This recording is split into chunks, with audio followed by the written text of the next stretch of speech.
Hello, my name is Katie Seaborn, and today I'm presenting on Play Across Boundaries, exploring cross-cultural maldaimonic game experiences. Maldaimonic game experiences happen when people engage in certain kinds of play where they're aiming for a meaningful experience that's self-fulfilling, but they do so through egocentric, destructive, or even exploitative acts. Maldaimonia has been positioned against the idea of eudaimonia as its wicked twin, where both are about seeking meaning and seeking for self-actualization, but maldaimonia perhaps has a slightly self-centered or negative slant to it. It's also theorized against hedonia, which is frequently paired with eudaimonia, where hedonia is about seeking pleasure and avoiding harm. Maldaimonia can be considered an orientational frame, where it kind of guides our actions and helps us make decisions or perhaps explains our attitudes or behaviors. However, this is a relatively new concept theorized just a couple of years ago with very little empirical work as yet. Maldaimonia also has roots in Western culture. It comes out of the same tradition as eudaimonia and hedonia, having roots in Hellenic philosophy, and so we can't assume that it's a cross-cultural phenomenon or orientation, and this is something we wanted to explore in this work. We also wanted to clearly differentiate this idea of maldaimonia from other concepts that appear similar on the surface. This state of affairs guided our research question: is maldaimonic game experience a cross-cultural phenomenon? To this end, we compared an existing data set on US players as the Western context to a new data set on an Eastern context with Japanese players. We also wish to explore how maldaimonia maps onto the theorized factors of experience and orientation, as well as those related particularly to game user experiences. Specifically, we looked at hedonia and eudaimonia, player experience, and affect. Now, maldaimonia may appear similar to other concepts being explored in player experience. In particular, as mentioned, the ideas of eudaimonia and hedonia. If we approach these concepts from an ethical point of view, we can distinguish maldaimonia as a negative ethical framing, whereas eudaimonia is a positive framing on the same kind of orientation and experience. And hedonia is ambiguous. As conceptualized, hedonia can be positive and negative, where sometimes seeking pleasure can have generally positive gains. But sometimes if we seek too much pleasure, then it can have a negative effect, such as when we consume junk food. To go a little deeper, we can look at Waterman's conceptualization, particularly the 4 characteristics of maldaimonia. These are attaching a positive value to acts that could be considered self-centered or destructive or exploitative, forming a basis for one's personal identity, when one is striving for excellence or mastery in those actions, and when one aligns those actions as a matter of personal expressiveness. From this, we can hypothesize that maldaimonia should be positive in terms of affect, like eudaimonia, and it should also be meaningful, like eudaimonia.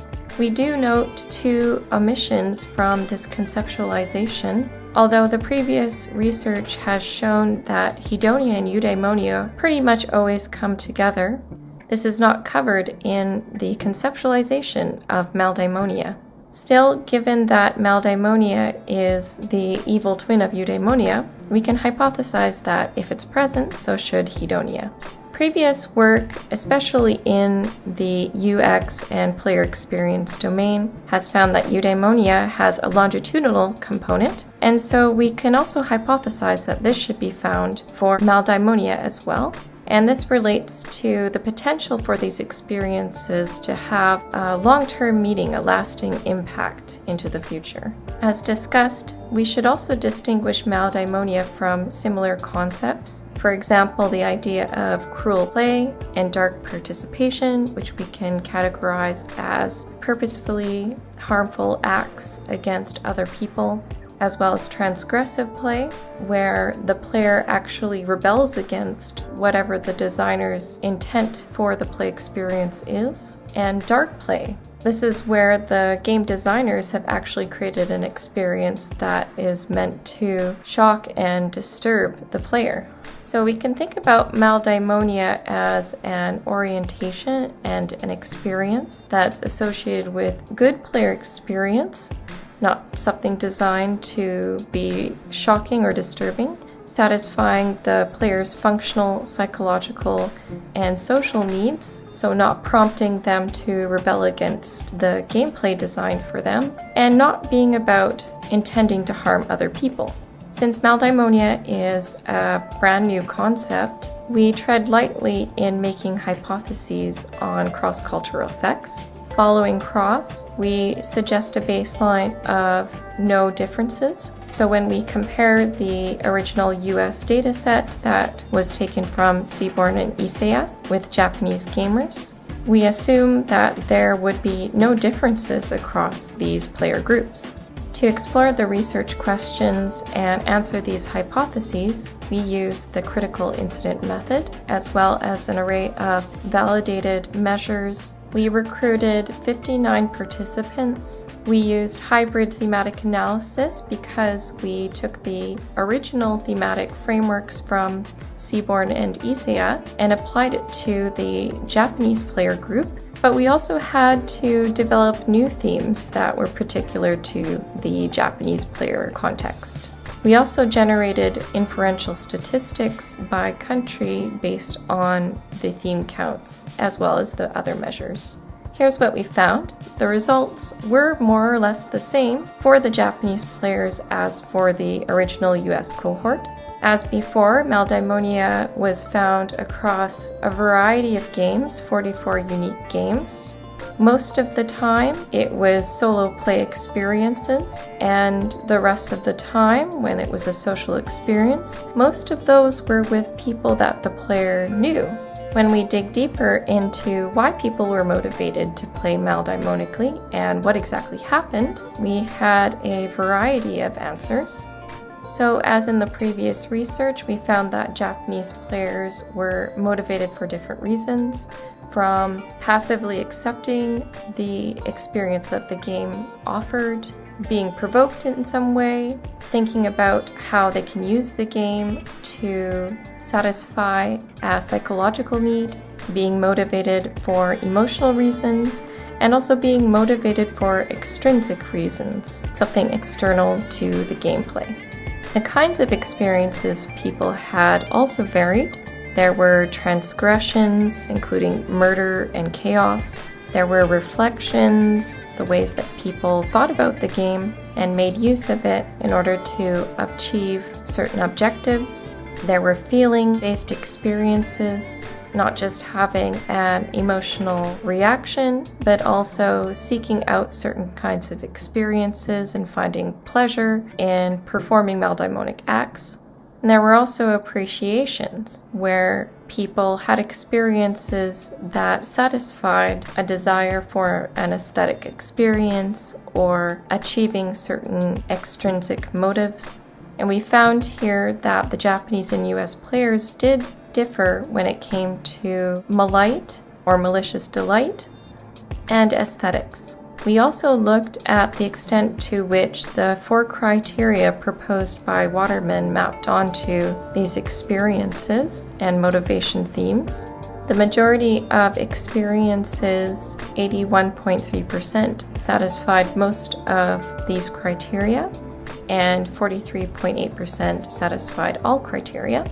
In terms of affect, it was mostly positive overall, but there were some slight differences where the Japanese players tended to have a more negative experience and less positive affect. In terms of hedonia and eudaimonia, there were moderate, statistically significant positive correlations, and we did find differences across the two cultural groups, with the US experiencing higher rates of hedonia, but also lower rates of eudaimonia than the Japanese players. In terms of player experience, there was generally high positive scores and no cross-cultural differences. And as expected for long-term meaning potential, there was a correlation between the eudaimonia scores and not hedonia. In general, we can mostly accept the hypotheses that we laid out, although there were slight differences for the first and the last. We'll start by answering the second sub-research question, the nature of maldaimonic play in Japan. As with the US cohort, the Japanese players had a variety of motivations and experiences that we could connect back to Waterman's criteria. There were a variety of games and gaming contexts, with a large portion being solo play experiences and the social play experiences mostly being with people that the players knew.